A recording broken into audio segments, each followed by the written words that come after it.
The first thing I remember was the crack. My father's knuckles slamming into my face, sharp and merciless. The music died instantly, but the laughter, that grew louder. It was my son's 7th birthday. The balloons hung limp, candles flickered on a cake nobody cared about, and my boy stood frozen, clutching the present I'd saved every penny to buy. His grandfather, my father, hit me like I was still the child he loved to break. The crowd roared. Even my mother's lips curled into a cruel smirk. "Parasites don't deserve parties," she hissed, like celebrating my child was beneath them. They thought my humiliation was a performance worth applauding. But something inside me shifted that night. For years I chased their pride, their love, their approval. I bled myself dry trying to become a son they could honor. And when my son was born, I prayed, hoped, that maybe a grandson would melt their ice. Instead, they turned him into another weapon, another target. Every milestone twisted, every joy mocked. And still I kept them in our lives, desperate for scraps of affection. But you can't stay blind forever. If you stop begging long enough, you notice the whispers when you walk away, the smirks when you show up in worn-out clothes, the way your child asks, "Dad, why does Grandma hate you?" That question burned worse than any punch. Then came the night I overheard them, accidentally but fatefully.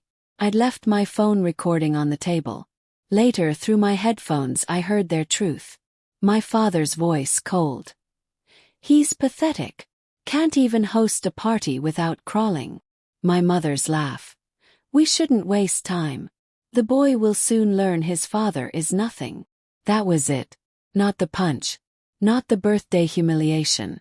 But the moment I realized, they weren't just trying to destroy me. They wanted my son to inherit their contempt. To believe his father was worthless. That was when the last piece of me broke. And something far stronger grew in its place. I didn't scream. I didn't fight. I didn't beg. I watched. I recorded. Collected. My father's shady business deals. I saved the receipts. My mother's charity scams. I screenshotted every trace. Every cruel comment from family friends. Every mocking post, I archived it all. I wasn't weak anymore. I was waiting. Building. Sharpening. And then their grand night came. Their wedding anniversary. The kind of event they lived for. Lavish decorations, glowing chandeliers, 100 smiling masks. Perfect. My son was safe with a friend. He wouldn't witness this part. This wasn't his burden, it was mine. The lights dimmed, and the projector began to play. But not their wedding slides. Not their polished photos. Instead, their own words filled the room. My father's venom. "He's pathetic."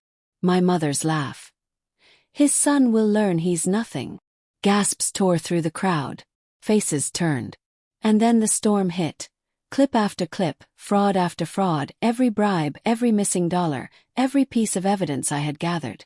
Their empire, brick by brick, came crashing down in front of the people whose opinions they worshipped. They scrambled, shrieked, tried to cut the power. Too late. I had backups hidden everywhere.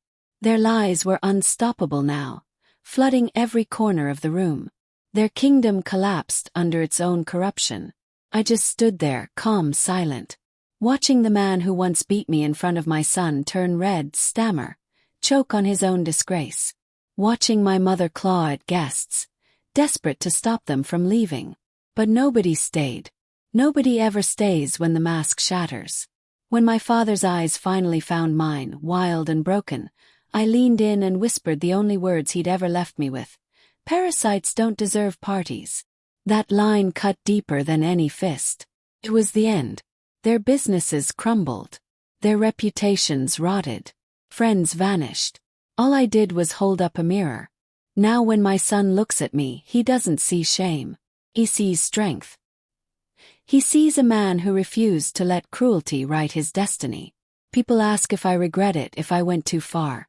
My answer is simple: no. Because the night they laughed at me, they thought they'd won. But I wasn't broken anymore. I was already writing their ending. And I made sure it closed the only way it ever could. With silence, disgrace, and the sound of their empire collapsing.